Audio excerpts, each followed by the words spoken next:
शास्त्रों का स्वाध्याय जब हम करते हैं तो शास्त्रों में ये कथन आया है, स्वर्ग के देवतागण कल्प वृक्ष से सारी सामग्री अपने भोग की प्राप्त करते हैं।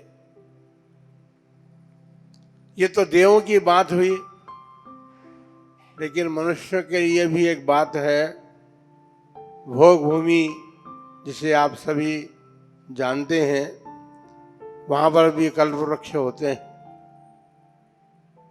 लेकिन अपन तो कर्म भूमि के मनुष्य हैं, फिर पंचम काल में हैं, तो अपने यहां तो कोई कल्प वृक्ष नहीं है, यहां कल्प वृक्ष लगा भी नहीं सकते हैं। हमें हमारे आचार्य भगवंतों ने एक ऐसा कल्प वृक्ष दिया है, जिस कल्प वृक्ष के प्राप्त करने के बाद, क्योंकि कल्प वृक्ष के लिए कहा गया है, सुना जाता है कि जो उसके पास जाकर के अपनी इच्छा प्रकट करता है, जो मांगता है वो उसे मिलता है। तो हमारे पास भी ये कल्प वृक्ष है, जिसकी हमने कल एक बात बताई थी। कल भूमिका के अंतर्गत हमने ये शब्द कहे थे कि अब हम नमोकार महामंत्र की उपदेश माला चलाएंगे। नमोकार मंत्र जो है बहुत बड़ा है, 5 ही पद हैं उसमें, लेकिन उसमें बहुत बड़ी शक्ति और सामर्थ्य है।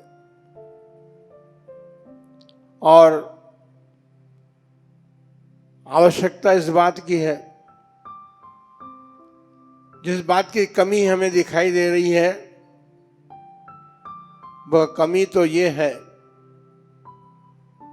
कि संसार के अन्य कार्यों के प्रति हमारी श्रद्धा, आस्था, विश्वास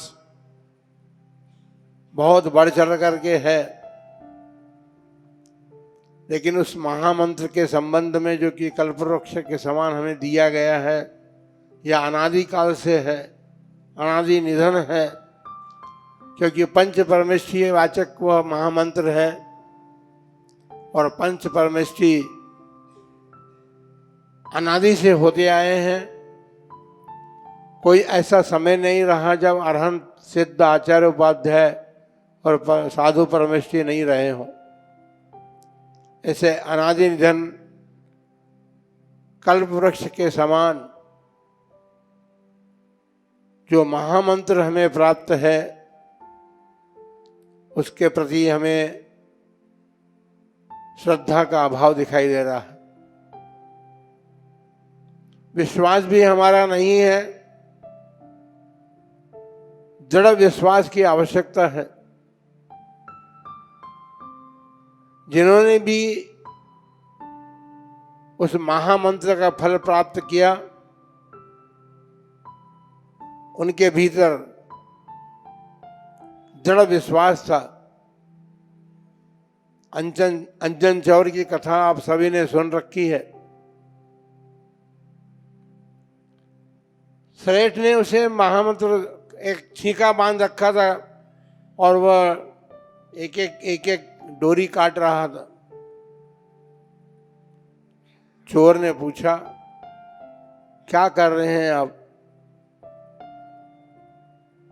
भाई मैं साधना कर रहा हूं, सिद्धि कर रहा हूं। मंत्र बता दो। नमोकार मंत्र उससे बता दिया, लेकिन चोर तो चोर था। वो चोर तो नहीं था, वास्तव में तो राजकुमार था, क्षत्रिय था। चौर कार्य उसने शुरू कर लिया था, यह बात अलग है। तो उसने कहा कि आप नीचे आइए, मैं भी कोशिश करता हूं सिद्धि करने की। वो मंत्र तो याद रहा नहीं उसे पूरा। वो छींके पर चढ़ करके और आणम ताणम कछु न जानम सेठ वचन परिमाणम, इसी मंत्र को, इसी वाक्य को पढ़ करके उसने एक साथ सारी डोरियों को काट दिया।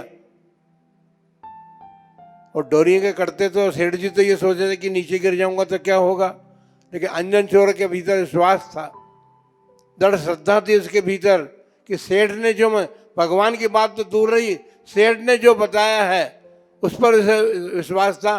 पूरा मंत्र भी याद नहीं था उसे, लेकिन उसने एक साथ सब डोरियां काट दी और जो उसकी अधिष्ठाता देवी थी या देवता था, उसने आकर के उसको झेल लिया, बीच में ही उसे नीचे नहीं गिरने दिए।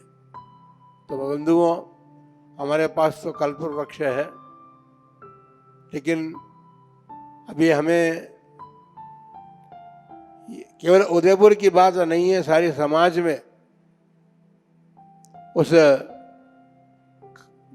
दृढ़ श्रद्धान हमारे भीतर नहीं है, हमें विश्वास ही नहीं होता है। हम डॉक्टर के पास जाते हैं, उस पर विश्वास करते हैं, वैद्य के पास जाते हैं, उस पर विश्वास के साथ जाते हैं, हमारा रोग दूर हो ही जाएगा, रोग दूर हो ही जाएगा, इतनी श्रद्धा विश्वास लेकर के आप डॉक्टर के पास जाते हैं, वैद्य के पास जाते हैं, वो दवाई देता है, दवाई लेकर के आते हैं और वो गले उसका सेवन भी कर लेते हैं, रोग भी दूर होता है, ऐसी बात नहीं है। किंतु श्रद्धा हमारी क्या थी कि डॉक्टर के पास, जिस डॉक्टर के पास गए उसने जो दवाई दी है वो दवाई हमें रोग से मुक्त कर देगी। अनादिकाल से संसार में निवास करते हुए हमारे भीतर बहुत बड़े बड़े रोग लगे, 18 दोष हमारे भीतर तो हैं मूल में ही, लेकिन उसके भेद प्रभेद करेंगे तो बहुत कुछ हो जाएगा। सबसे बड़ा राग द्वेष और मोह, ये 3 हैं। इन 3 रोगों के कारण हमारा संसार परिभ्रमण अभी तक छूटा नहीं है। अनादिकाल से अब तक इन तीनों रोगों के कारण हम कष्ट पा रहे हैं, नाना प्रकार के दुख प्राप्त कर रहे हैं। एक प्रकार से हमने जीवन, अभी वर्तमान में जो जीवन प्राप्त किया है, तो हम एक चौराहे पर खड़े हैं। चौराहा ये कहता है कि इसमें 4 रास्ते जाते हैं, आप जिस रास्ते पर जाना चाहें उस तरफ मुड़ जाएं। नरक में भी जा सकते हैं, देवगति में भी जा सकते हैं, मनुष्य गति को भी प्राप्त कर सकते हैं, तिरंज गति भी प्राप्त कर सकते हैं। चौराहा है ना, चौराहे पर खड़ा व्यक्ति ये सोचता है कि मैं किस रास्ते से जाऊं। वो अपने लक्ष्य को प्राप्त करना चाहता है, लेकिन थोड़ी देर वो चौराहे पर खड़ा होकर के सोचता है कि मेरे लक्ष्य को प्राप्त करने की तरफ और उस तरफ कौन सा रास्ता जाता है, उसी रास्ते को पकड़ करके वह अपने लक्ष्य को प्राप्त कर लेता है। बंधुओं, नमोकार महामंत्र का उपदेश सामान्य नहीं है। हमने कल कहा था, एक बात कही थी, संपूर्ण द्वासांग का सार है वो। द्वासांग वाणी में बहुत प्रमेय हमको गणधर प्रभु ने दिया है, और आचार्य परमश्रियों ने ग्रंथों की रचना करके जैन दर्शन के प्रमेय का बहुत बड़ा कोष है, उन्होंने ग्रंथों में रख दिया है। यदि आप उन सारे ग्रंथों का मंथन चिंतन करके प्राप्त करना चाहेंगे तो सारभूत बात यही निकलेगी कि अनादिकाल से हमने संसार परिभ्रमण करते हुए केवल 4 गतियां ही नहीं पाई है, 4 गतियों की अनेक प्रकार की पर्यायों को भी हमने प्राप्त किया है।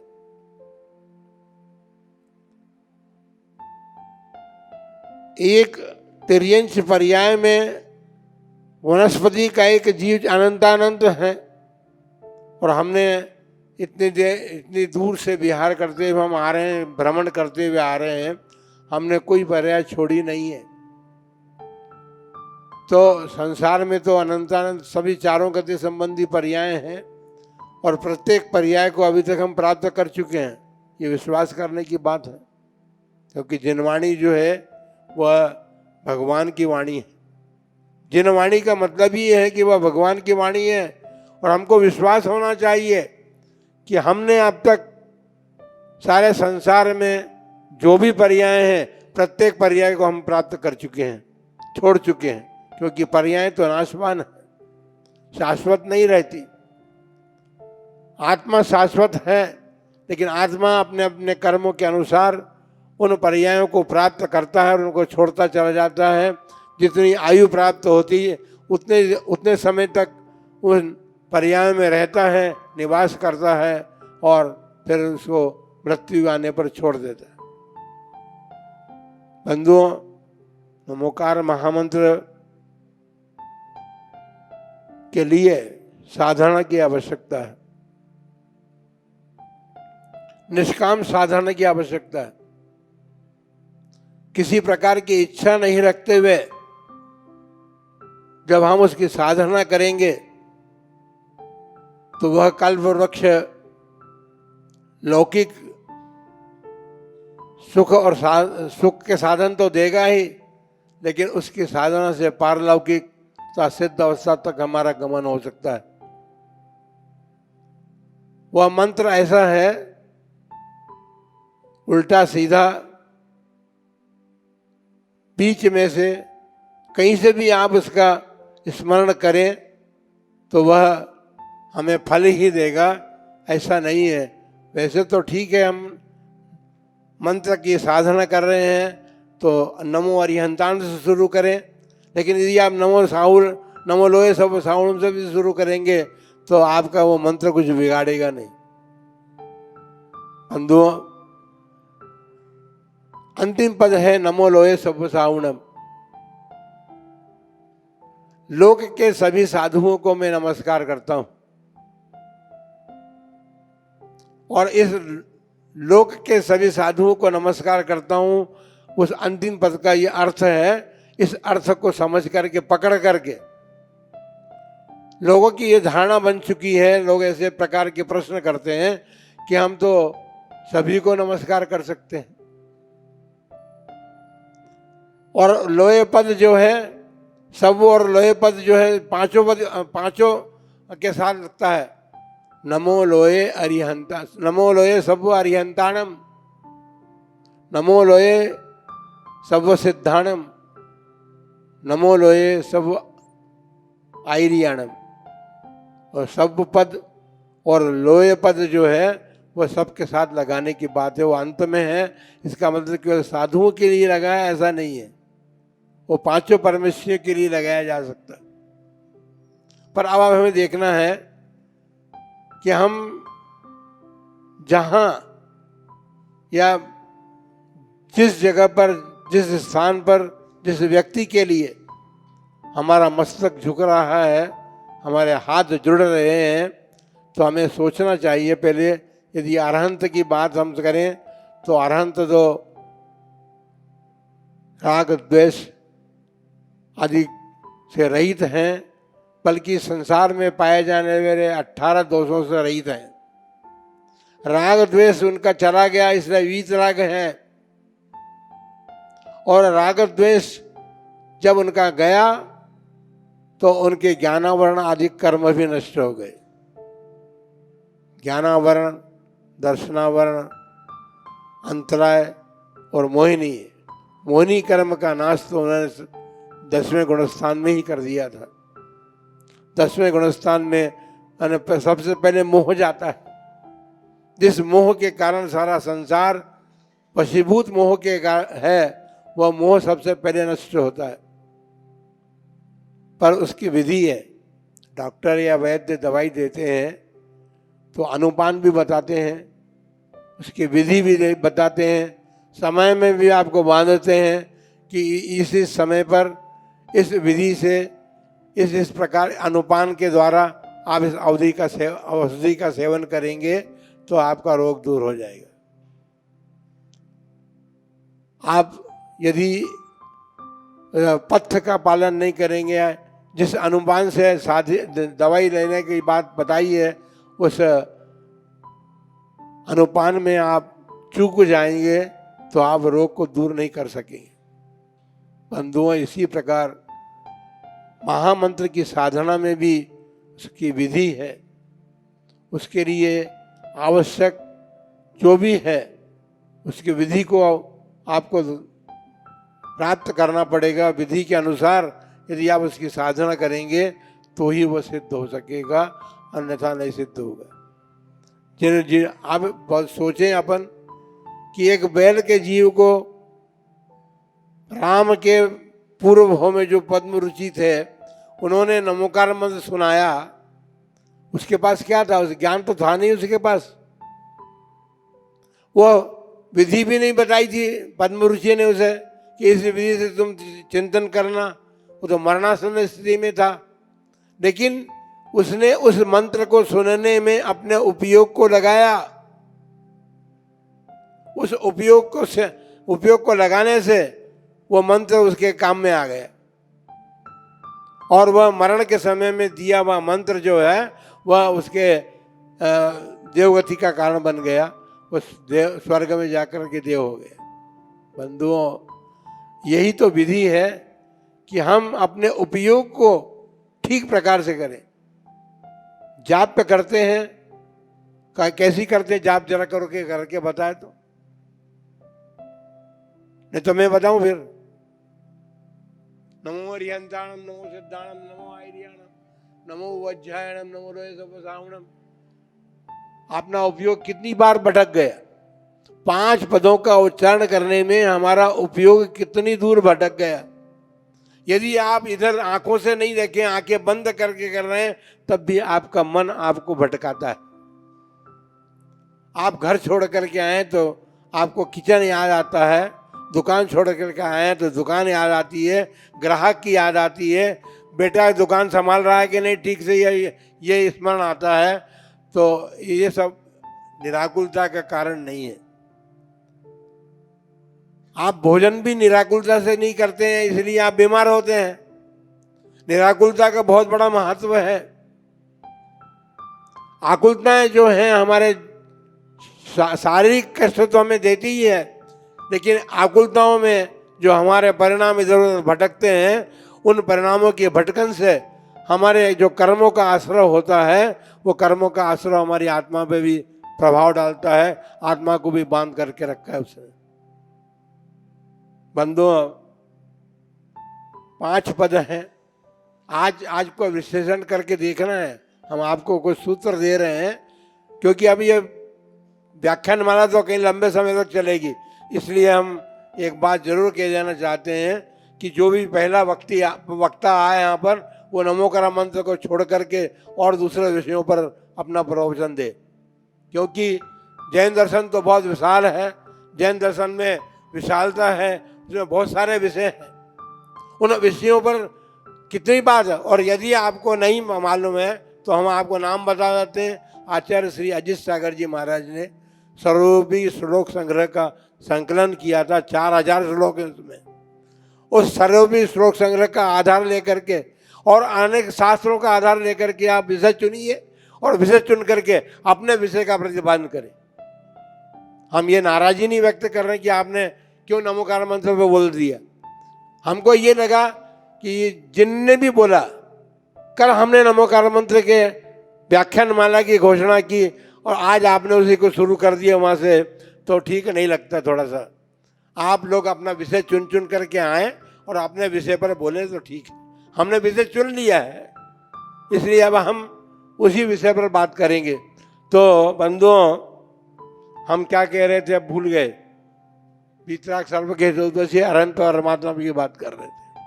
नमो अरिहंताणम 5 पद में पहला अरिहंत पद है और उसी पर हम चर्चा करेंगे। 18 प्रकार के दोषों का जिन्होंने नाश कर दिया, जिनके राग द्वेष नष्ट हो गए, जिन्होंने वीतरागता प्राप्त कर ली और ज्ञानावरणी आदि जो कर्म बंधे हुए थे, तो ज्ञानावरण कर्म के नाश से जिनके अनंत ज्ञान प्रकट हो गया है। ऐसा ज्ञान, इतना बड़ा विशालता को लिए हुए ज्ञान प्रकट हुआ है कि 3 लोक के जितने भी पदार्थ हैं, अनंत पदार्थ और उनके अनंत पर्यायों को, भूत भविष्य और त्रिकालवर्ती पर्यायों को जिनका ज्ञान जानने में सक्षम है, ऐसा अनंत ज्ञान या उन्होंने भगवान अरहंत ने प्राप्त किया है। लेकिन अरहंत तो एक तो तीर्थंकर अरहंत होते हैं, एक सामान्य अरहंत भी होते हैं। सामान्य अरहंत तो अनेक जीव बन जाते हैं, लेकिन तीर्थंकर अरहंत तो एक समय में भरत क्षेत्र के 24, ऐरावत क्षेत्र के 24 और 20 विदेह क्षेत्र के हैं जो तीर्थंकर वो है। लेकिन तीर्थंकरों में भी 170 तीर्थंकर एक साथ हो सकते हैं एक समय में। विदेह क्षेत्र में 2 कल्याणक वाले तीर्थंकर भी हैं। हमने भरत क्षेत्र और ऐरावत क्षेत्र की बात कही है, वहाँ तो पांचों कल्याणक वाले ही तीर्थंकर हैं। लेकिन विदेह क्षेत्र में 5 कल्याणक के साथ साथ 2 कल्याणक और 3 कल्याणक वाले तीर्थंकर भी हैं, क्योंकि तीर्थंकर प्रकृति का जो बंध करते हैं वही तीर्थंकर कहलाते हैं। लेकिन 5 कल्याणक वाले क्यों नहीं हुए? क्योंकि जो अपने पूर्व जन्म में तीर्थंकर प्रकृति का बंध कर चुके हैं उनके 5 कल्याणक होते, गर्भ कल्याणक भी उनका होता है। लेकिन जो 2 कल्याणक वाले हैं या 3 कल्याणक वाले हैं उन्होंने पूर्व जन्म में तीर्थंकर प्रकृति का बंध नहीं किया था, इसलिए उनके गर्भ कल्याणक तो हो ही नहीं सकता। जन्म कल्याणक भी नहीं मनाएगा सौधर्म इंद्र आकर के, क्योंकि गर्भ धारण किया था, जन्म भी हो चुका है उसका। वो तो वैराग्य को प्राप्त होकर के तब कल्याणक उनका होता है। तो उनके तब कल्याणक से शुरू हुआ तो फिर सौधर्म इंद्र परिवार के साथ आकर के 3 कल्याणक मनाता है। वह तब कल्याणक में भी उनकी आराधना अर्चना करता है, उसके साथ वह ज्ञान कल्याणक मनाने के लिए आता है और फिर मोक्ष कल्याणक। तो इस प्रकार तप, ज्ञान और मोक्ष कल्याणक वाले 3 तीर्थंकर भी वहाँ पर होते हैं। 2 कल्याणक वाले जिन्होंने तप कल्याणक जिनका नहीं हुआ, दीक्षा धारण की लेकिन तप कल्याणक के रूप में नहीं ली, तो क्योंकि इंद्र आकर के वहाँ पर कल्याणक मनाने नहीं आया था। दीक्षा ली, दीक्षा लेने के बाद जिन्होंने केवल ज्ञान प्राप्त किया और मोक्ष प्राप्त किया, लेकिन तीर्थंकर प्रकृति क्योंकि जन्म के बाद, यहाँ जन्म के बाद उन्होंने तीर्थंकर प्रकृति का बंध किया था, इसलिए 2 ही कल्याणक उनके हुए। तब कल्याणक भी उन्होंने वैराग्य होकर दीक्षा धारण कर ली, तो 2 कल्याणक तो ज्ञान और मोक्ष कल्याणक मनाते हैं। इस प्रकार से 5 कल्याणक वाले भी तीर्थंकर होते हैं, 3 कल्याणक वाले भी होते हैं, 2 कल्याणक वाले भी होते हैं। लेकिन 3 और 2 कल्याणक वाले तीर्थंकर जो हैं वो विदेह क्षेत्र में होंगे। वहाँ पर 5 कल्याणक वाले भी हैं और 2 और 3 कल्याणक वाले तीर्थंकर भी होते हैं। बंधुओं, हम नमोकार मंत्र के प्रथम पद नमो अरिहंतणम की मार्ग चर्चा करें, उसी की जाप्य करें, उसी में अपने मन को स्थिर करें। तो हमको विचार करना पड़ेगा कि ये अरहंत अरिहंताणम क्यों बने। अरिय ने शत्रु होता है, शत्रु का नाश करने वाले। भाई भगवान हो गए, भगवान ने दीक्षा धारण की, कोई शत्रु का नाश करते हैं क्या?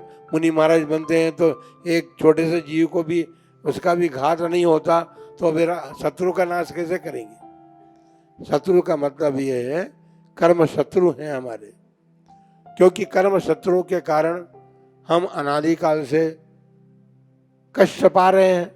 क्योंकि शत्रुता जो बांधता है वह तो कष्ट ही कष्ट देता है। बैर जो बांध लेता है, अनेक उदाहरण शास्त्रों में भरे पड़े हैं कि जिसने पूर्व भाव का बैर बांध लिया, वो बैर जो है उसको भावांतर तक कष्ट देने का कारण बनता है। शुभम चक्रवर्ती को आपने अभी उदाहरण सुना, वो रसोइये का जीव जो देव मर करके देव हुआ था, वह व्यंतर ही बना था, भले इसमें लेकिन देव गति तो हुई। तो उसने अपना बैर का बदला लिया, शुभम चक्रवर्ती को डुबोया। लेकिन हम कहते हैं कि डूबो आप लोग भी, समुद्र में डूबने का प्रयत्न करना पड़ेगा आपको। समुद्र में डूब करके आप कुछ हासिल कर सकेंगे। हम रत्नों के व्यापारियों से हम कहना चाहते हैं कि रत्न के व्यापारी पहले भी जाते थे, जहाज से जाते थे, जहाजों से विदेश जाते थे और रत्नों का व्यापार करके आते। सार्थ का सार्थ जाता था, एक सेठ होता था और अनेक सेठ उसके साथ जाते थे, वो सार्थ कहलाता था। और रत्नों का व्यापार करने के लिए जो सार्थ लोग जाते थे तो अपने घर बार को छोड़ करके जाते थे, लेकिन साथ में अपने धर्म को छोड़ के नहीं जाते थे। घर बार छोड़ करके जाते थे लेकिन धर्म को छोड़ करके उन्होंने व्यापार नहीं किया। आज तो हम धर्म छोड़ सकते हैं लेकिन धन नहीं छोड़ सकते, धन के लिए हम धर्म भी छोड़ सकते हैं। तो ऐसी स्थिति में हमारा क्या होगा, हम कैसा कल्याण अपना करेंगे। तो हम ये कहना चाहते हैं, हमने पहले भी कहा कल्प वृक्ष मिला है अपने को, नमोकार मंत्र से आप जो कुछ चाहें सो मिल सकता है। कैसे मिलेगा इसकी चर्चा अपने आगे आने वाले दिनों में करेंगे और इस महामंत्र की महिमा को समझने का प्रयत्न करेंगे। महिमा इसकी है, हमने अभी तक उसकी महिमा नहीं समझी है। महिमा समझ में जब आ जाए तो आप सबके जीवन में उस महामंत्र का फल आप अपने जीवन में प्राप्त कर सकते हैं। इन्हीं मंगलमय भावना के साथ चलो महावीर भगवान की